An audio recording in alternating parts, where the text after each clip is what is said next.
Chers amis golfeuses et golfeurs, cette année 2021 est la 16e depuis que j'ai entrepris le métier de club fitter, club maker professionnel. Et je voudrais vous parler aujourd'hui d'un personnage tout à fait hors du commun, sans lequel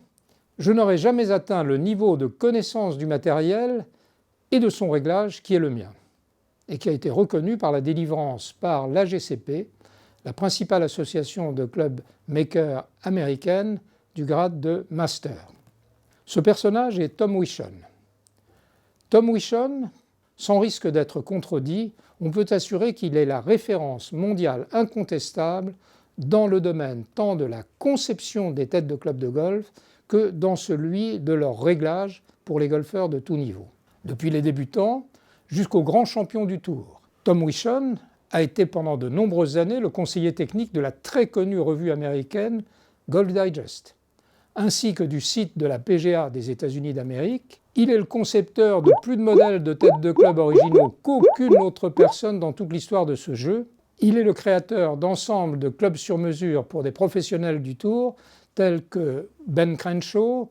Bruce Lietzke, Scott Verplank et le regretté Payne Stewart, dont il avait notamment créé entièrement le dernier ensemble de clubs de golf. Tom Wichon est aussi l'auteur de nombreux livres qui font référence, tels que La recherche du club parfait, recommandé par Arnold Palmer, Scott Verplank, Chuck Cook, ainsi que par les magazines américains Golf Digest, Golf World, Golf Weeks, et qui fut un best-seller absolu dans le monde du golf aux États-Unis. Le petit opuscule, Les 12 mythes qui pourraient ruiner votre jeu de golf, qui fait litière d'un certain nombre de lieux communs répandus dans le milieu du golf et que nombre d'entre vous connaissent, Common Sense Club Fitting, qui, à mon avis, devait être le livre de chevet de tous les club makers et professionnels, et enfin, plus récemment, son livre, peut-être testament, Captain Club Maker, qui relate dans un style particulièrement vivant et incisif l'expérience et les réflexions d'une vie entière à la recherche du club parfait. Tom Wichon est également le concepteur de plus de 40 premières dans le monde des têtes de club de golf, y compris la première tête de bois en titane, produite aux États-Unis, la première tête de bois avec l'aille et angle de la face pouvant être réglés sur mesure et beaucoup d'autres. Le seul créateur de composants destinés aux club makers dont les produits ont été utilisés pour gagner sur le PGA Tour et dans la Ryder Cup. L'enseignant de l'art et de la science du réglage des clubs à des milliers de club makers dans le monde. Je reviendrai sur ces différents points, mais je voudrais tout d'abord vous dire comment j'ai connu Tom Wichon. Lorsqu'en 2015, alors que j'étais le propriétaire d'un grand magasin de golf à l'enseigne Nevada Bob's Golf, franchise américaine, mais qui finalement ne me donnait pas satisfaction parce que je voyais bien que toutes ces grandes marques faisaient dépenser beaucoup d'argent aux golfeurs sans leur apporter de véritables progrès et même parfois l'inverse. J'ai décidé de voir s'il existait autre chose. J'ai alors suivi en Angleterre une formation à l'école Malby Golf Works au club making. Ce que j'y ai appris était fort intéressant, mais était essentiellement un lieu où l'on apprenait à faire du bon montage, mais ne couvrait pas le domaine qui me paraissait essentiel, à savoir celui de l'analyse du golfeur, de sa morphologie, de son swing et de la transcription dans les caractéristiques du club à assembler de toutes ses spécificités. Cependant,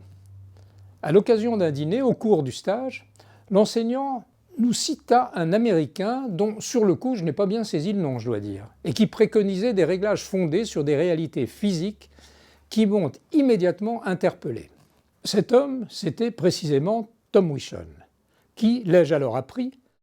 préconisait un réglage des clubs non pas en swing weight, réglage empirique répandu dans toute l'industrie du golf, mais ne correspondant nullement à la balistique du fonctionnement d'un club de golf, mais en moment d'inertie, le fameux MOI, qui paraissait à l'évidence beaucoup plus conforme à l'homogénéisation des forces qui s'appliquent au club, notamment dans le downswing et au moment du release. Par ailleurs, j'appris que Tom Wichon préconisait des phases de driver avec notamment beaucoup moins de courbure verticale, ce que l'on appelle le roll, afin d'éviter qu'en fonction du point sur la face de driver où la balle est contactée, en haut ou en bas, l'angle d'envol soit aussi peu différent que possible. Vivement interpellé par ces réflexions, je pris contact avec Tom Wishon pour finalement lui rendre visite à Durango dans le Colorado le 6 mars 2006. Et là, en raison d'une tempête de neige, au lieu de passer 48 heures comme c'était prévu chez lui, j'y passais près d'une semaine, ce qui m'a permis d'apprendre une foule de choses sur le matériel de golf et son réglage, ce qui me décida, sur le chemin du retour à Paris, à définitivement abandonner la vente de clubs de golf standard des marques les plus connues, avec éventuellement quelques retouches, ce que les magasins appellent du fitting, bien souvent hélas simple aide à la vente, pour m'orienter résolument vers la fermeture de mon magasin et l'ouverture d'un atelier entièrement dédié au club sur mesure. Ultérieurement, je devais compléter ma formation tant auprès de Tom Wishon, qui vint travailler avec nous au PEC, où se trouve mon atelier, et animer plusieurs séminaires auxquels je participais en Allemagne ainsi qu'aux États-Unis, et aussi dans le cadre de l'association américaine AGCP à laquelle je m'étais affilié et dont je devais devenir 13 ans plus tard l'un des 10 masters. Cette affiliation me permet de bénéficier ainsi de façon continue du savoir-faire extraordinaire de tous ses membres et aux réunions annuelles de laquelle je me rends aussi souvent que possible. Mais je voudrais également vous dire tout ce que Tom Wishon a apporté à l'industrie du golf. En effet, la plupart des nouveautés qui ont véritablement apporté quelque chose au matériel de golf ont été créées non par les grandes marques, qui s'en sont saisies par la suite, mais effectivement par Tom Wishon. Le premier driver en bois avec une tête de plus de 250 cm3 en 1994, le premier driver à hosel ajustable que l'on voit maintenant partout, mais que Tom Wishon a décidé d'abandonner car ce procédé est trompeur, étant donné que l'on ne peut modifier avec ce type de dispositif le loft par exemple sans modifier l'angle de la face, qui peut poser un sérieux problème aux golfeurs. Il y a aussi le premier driver en acier de plus de 225 cm3 en 1996. Il y a la première tête de bois métal de plus de 350 cm3 en 1997, la première tête de bois avec face titane utilisant le procédé cup face, c'est-à-dire cendrier retourné, beaucoup plus efficace que les faces simplement soudées à leur périphérie. Ce qui fait que les drivers Wishon que nous utilisons toujours actuellement,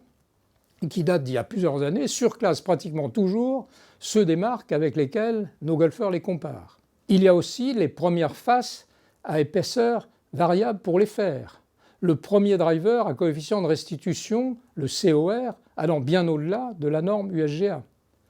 Les premiers bois métal avec ses faces cup face en acier forgé haute résistance en l'an 2000.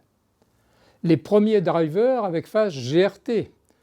à roll réduit, comme je vous en parlais tout à l'heure, donnant beaucoup plus de régularité dans l'angle de l'envol de la balle tout en maintenant un effet d'engrenage, le gear effect satisfaisant sans trop de spin.